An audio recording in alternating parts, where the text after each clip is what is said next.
When you're done watching this video, you will have a framework that if you do decide to go with Google Ads, or if you do decide to go with pay-per-click or Facebook, or even a print option like a direct mailer or a billboard, I want you to be able to take that and plug it into this framework and know that you have an effective guide to know whether or not that marketing strategy is actually making you money or if it's just a dud.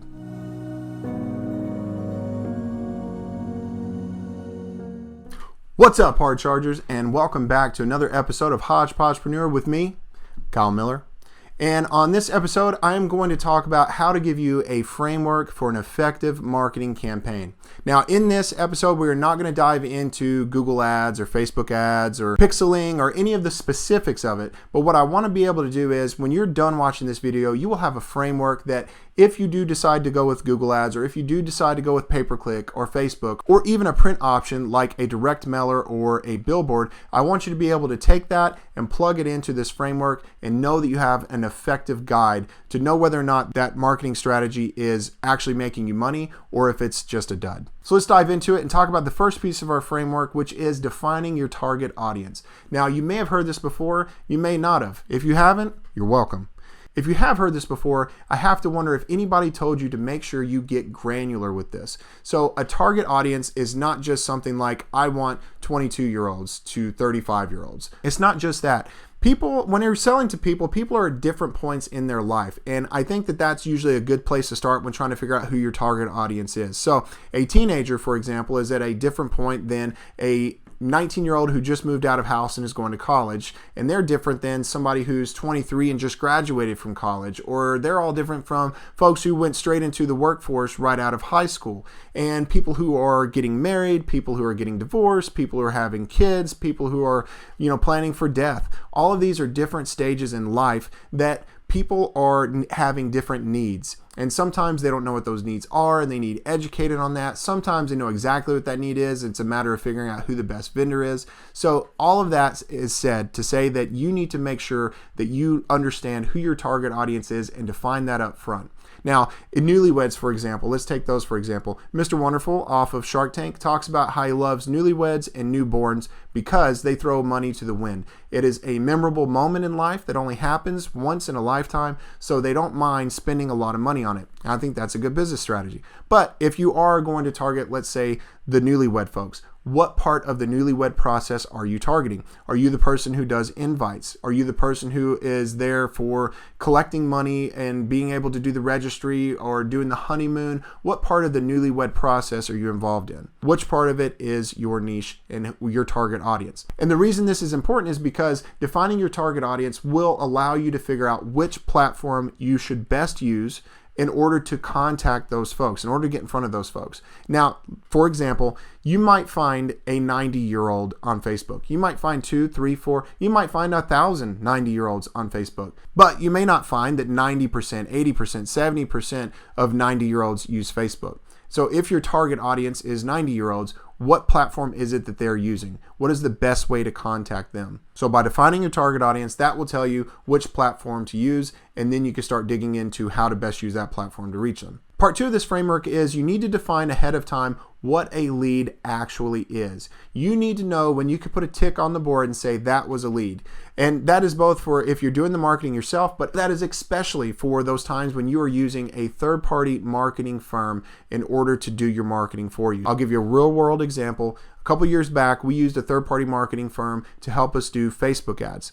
And whenever I did those Facebook ads, I made sure to tell them, hey, this is what a lead is.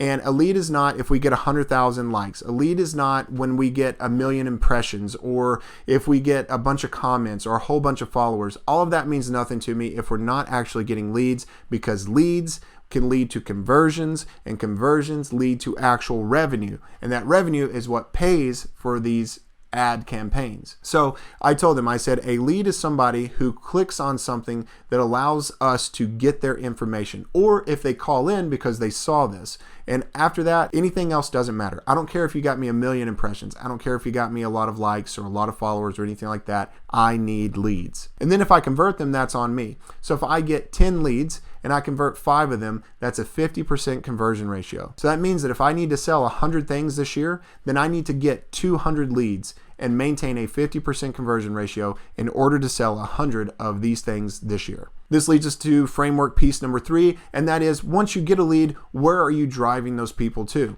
So, like I said, we ran Facebook ads, and once people would click the ad, what we wanted to take them to, because a lead to me is somebody who gives me their information and asks me to contact them, or where they contact me.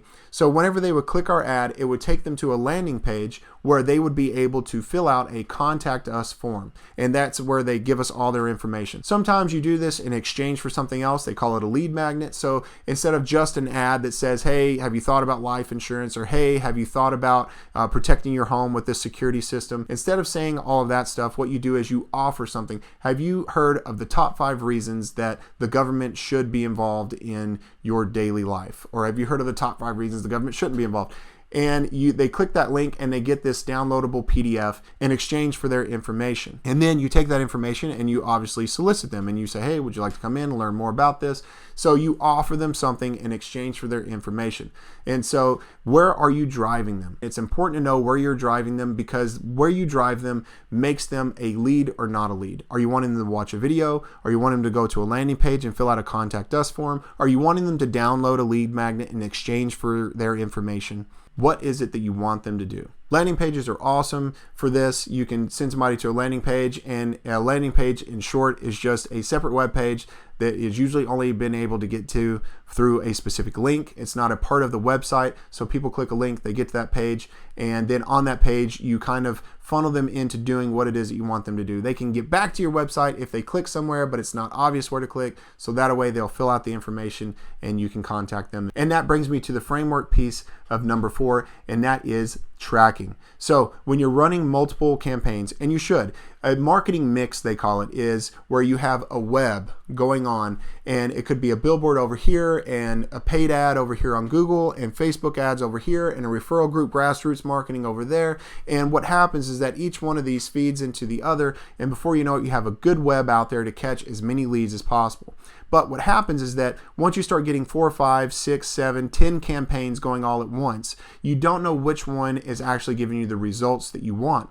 And then what ends up happening with most entrepreneurs is that they don't take the time because they didn't do all the upfront work of setting up the tracking, and now they don't know which marketing effort to turn off and which one to shift funds to. And so then they just continuously run these marketing efforts because they don't want to lose out on any possible leads. So you don't want to go through the rigmarole of let's flip this breaker and see what light it turns off, because if you turn off this one lead generating advertisement form and now the leads stop coming in, you start to worry and you have to flip that back on. So if you set up all the tracking up front, you don't have to worry about that. Now, people will try to tell you you can't track everything. So, for example, a billboard or a direct mailer. And I'm here to tell you that in this day and age, you can track darn near everything. I did a direct mail flyer when I first opened up a business in Ohio.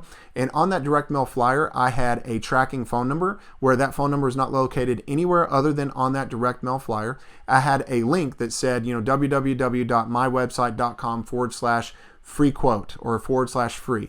And the only place that link was at was on my direct mailer. So if anybody clicked that link and I saw the analytics behind that link, how many times it got clicked and everything, I knew whether or not it was performing. Anytime somebody called that 800 number, I could go online, I could see how many times the 800 number had been called, and I knew whether or not people were calling it.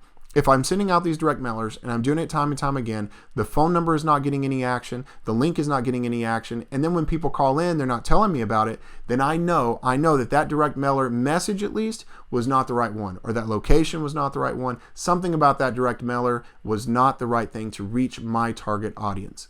So if you're doing a landing page, there are analytics that can be attached to that landing page. The ads that you run on Facebook or that you run on Google or pay-per-click, all of those have analytics behind them, and you and your marketing folks should look at that and interpret that information and see if you need to tweak something. Now, the reason that's important is because if you're running 2 marketing campaigns and this one is yielding 10 leads and this one is yielding 5 leads, well, maybe if you stopped all your marketing over here and moved it over here, you could generate 20 leads. So instead of having 15, now you have 20.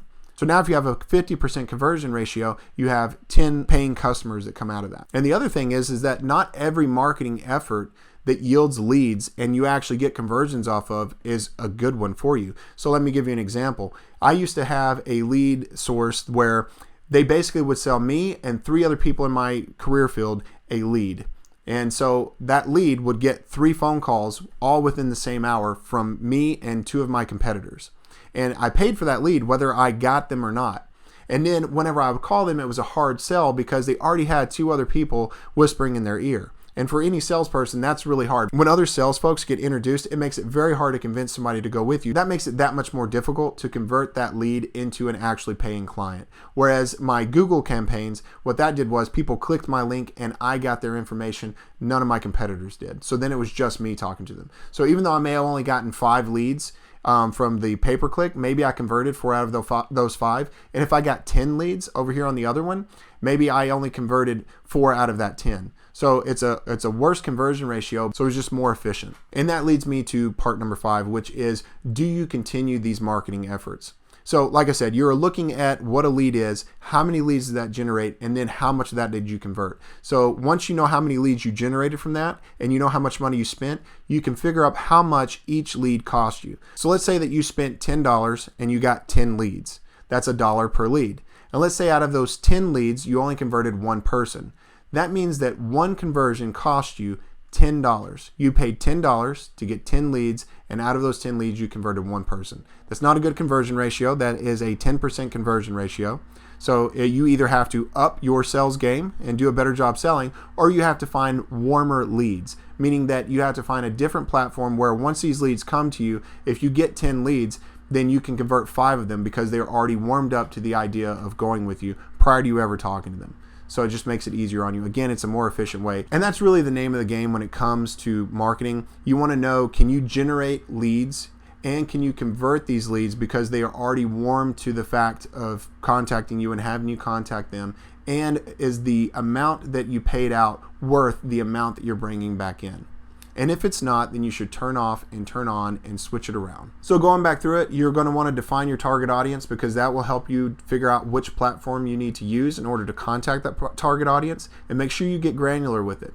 The second part was you need to define what a lead is so that you understand whether or not you're getting leads and so that marketing firms understand what a lead means to you. The third part is, now that you know what a lead is and who your target audience is, where are you driving them to? Are you driving them to a landing page? Are you driving them to a lead magnet? Where are you driving them to so that they do what you want them to do in order to qualify as a lead? Number 4 is make sure that you set up all the tracking up front and monitor all the marketing efforts along the way to make sure that you are not spending money in one spot that should be directed to another spot or turned off completely. Which 5, after you figure all of that out, figure out which marketing mix works best for you to generate the most efficient process for you on the sales side and the most cost-effective thing for you for the cost per lead. So there is my 5 pointers for building a framework to plug any kind of marketing effort into. If you're going to do Facebook, if you're going to do Google, whatever you're going to do, plug it into this framework. You will know whether or not that marketing effort is successful or unsuccessful.